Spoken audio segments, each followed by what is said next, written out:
In a primitive forest, on a mountain, glacial winds were howling incessantly, and the heavy snowfall had covered everything in a pristine white blanket. Even though the sun hadn't completely set yet, the forest had already become extremely dim amid the heavy snow. There was a winding mountain path in the forest that wasn't all that clear to begin with, and it was virtually unidentifiable under the thick blanket of snow. However, there was a fire that had been lit at the end of the mountain, providing a slight hint of warmth in this glacial landscape of ice and snow. The flame had been lit in the only mountain god shrine in the entire forest. Due to how inaccessible the shrine was, it had already been abandoned and unvisited for many years. The gatehouse and walls of the outer courtyard had already all collapsed, leaving only a dilapidated main hall standing in a lonesome fashion. The gate of the main hall had long been absent, and there was only a tattered straw mat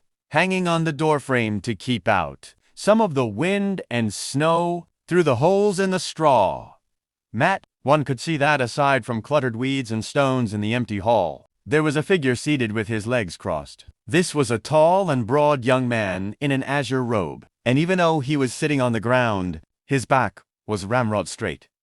However, his face was completely wooden and expressionless. Much like the dilapidated mountain god statue behind him, the young man's arms were hanging naturally down onto his lap, and Lulair was laying in the cradle formed by his hanging arms. Right at this moment, a faint moan suddenly rang out in front of the young man's chest. Lulair rubbed her tiny head against the young man's arm, and her face, which was previously buried against his chest, peeked out slightly from the crook of his arm. At this moment, her delicate features were tainted by an unnatural flush, and even though she was sound asleep, her brows were tightly knitted together, and tears were flowing incessantly down her face from her tightly shut eyelids. It seemed that she was having a terrible nightmare. No, Donto! Lulair reflexively tightened her grip on the young man's arm as she moaned in her sleep.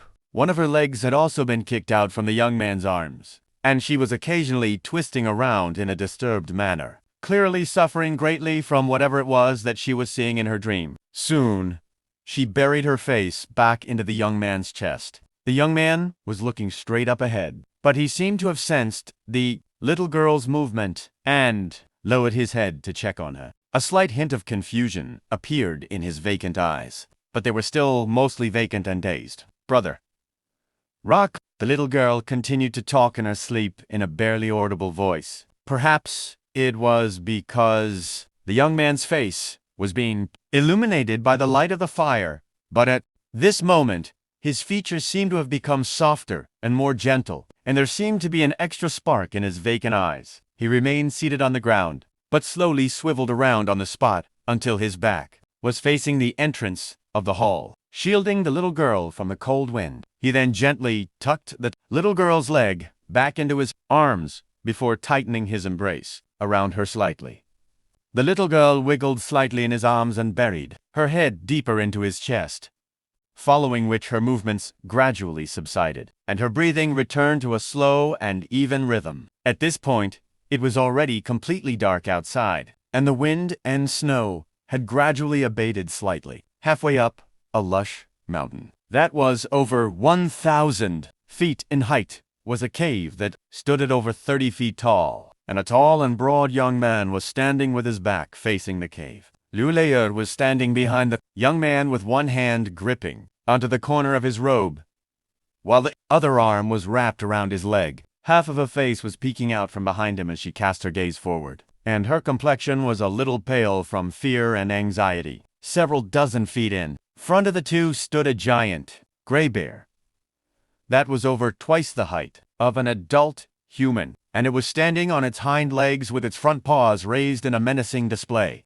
There was a single jagged horn on its head, and the lips around its cavernous mouth had been peeled back to reveal 2 rows of sharp fangs, while a trail of putrid and slightly viscous drool was dribbling down the corner of its mouth as it snarled in intimidation. The young man was far taller and more imposing than the average person, but in the face of this giant bear, even he was made to look like a small child. However, he was completely unfazed by this situation, and he was staring blankly at the massive bare with a pair of inky black eyes that were almost completely devoid of luster. After staring back at the young man for a while, a humanized look of fear suddenly appeared on the giant bear's face for some reason, and it let loose a low roar before taking a couple of steps backward, then fell onto its front limbs before fleeing as quickly as it could on all fours. Liu Leier's expression eased slightly upon seeing this, and she heaved a sigh of relief, then scratched her own head with a rather perplexed expression. She stepped around the young man before raising her head to look up at his face,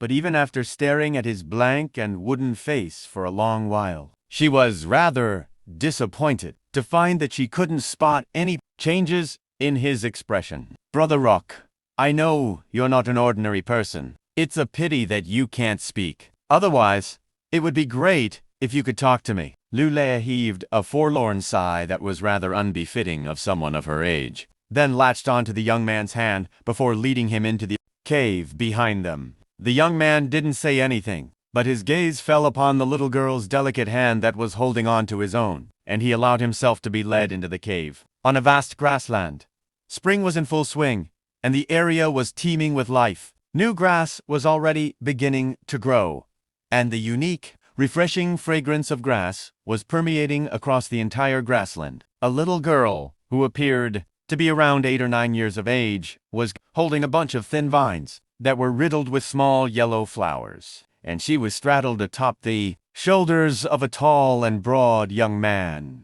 as he made his way forward at a leisurely pace, compared with 2 years ago. The young man hadn't changed at all, and he was still wearing that same azure robe. But Liu Leier had undergone some significant changes. She had grown a lot taller, and her face had also lost some of its childish chubbiness. There was already a hint of gentle seduction in her eyes. That was very rare to see in girls her age. It was clear that she was going to grow up to be a stunning beauty, perhaps the type that wars would be waged over. Her fingers were moving rapidly as she wove the floral vines in her hands while humming a cheerful tune, and her voice was as crisp and alluring as the song of a yellow warbler. Done! Before she had a chance to finish her song, she had already finished weaving a beautiful floral wreath. She held up the wreath with both hands, turning it to examine it from all angles, then nodded with a pleased expression before placing it onto the young man's head in a joyful manner. The size of the wreath was perfect, and the part where the flowers were most concentrated was sitting directly above the young man's forehead. The young man seemed to have detected what was happening, and he reached up to gently touch the floral wreath before slowly withdrawing his hand. Liu Leier was already accustomed to the young man's dull reactions, and she lowered her head to glance down at the thin green string around his neck. A mischievous grin appeared on her face as she quickly reached down to grab onto the string and lift it up. But the young man grabbed onto the dark green accessory attached to the string as if it were second nature for him, refusing to let it go. You do this every time, Brother Rock. Why are you so stingy? I just want to take a look at it, Liu Leier grumbled as she puffed out her cheeks in displeasure. Despite what she was saying, she wasn't actually angry. Throughout the past 2 years, the young man hadn't spoken a single word to her. And, aside from the very minor reactions he gave in response to external stimulus, the only times that he reacted in any meaningful way was when that accessory that he wore around his neck came under threat. It was exactly because of this that Liu Leier would occasionally goad a reaction out of him by playfully grabbing the string. Time passed by quickly, and several years flew by in the blink of an eye. A gorgeous young woman who appeared to be 13 to 14 years of age was walking energetically over an official road paved with yellow sand. She was wearing a white dress and a pair of light gray boots. Her black hair spilled all the way down to her waist, and her hands were tucked behind her back as she walked along. Behind her was a tall and broad, azure-robed man who was following her at a lethargic pace with a wooden expression on his face. The little girl was walking along far quicker than the young man, but due to the stride-length advantage that the young man had over her, not much distance was opened up between them. In the distance, Lulea spotted a mighty gray city at the end of the official road. There were many people traversing through the city gates, and from this distance, all of them appeared to be as tiny as sparrows. Her brows furrowed slightly as she drew to a halt. Fabu, Laito, city, she mused after, peering into the distance through narrowed eyes for a long while. The young man made his way to her side before also stopping and casting his gaze toward the imposing city. Looks like it's a major city of the human race, Lulea murmured to herself with a hesitant expression. During these past 5 years, the two of them had visited some human cities and towns to try and find a cure for the young man's mysterious condition. But never had they visited such a large city. Brother Rock, if we can cure you, you'll be able to take revenge for me, right? Lulea asked as she looked up at the young man. But it was unclear whether she was directing the question at him or at herself. The young man seemed to have displayed some reaction to her question, slowly withdrawing his gaze before turning to look at the little girl. But he remained silent.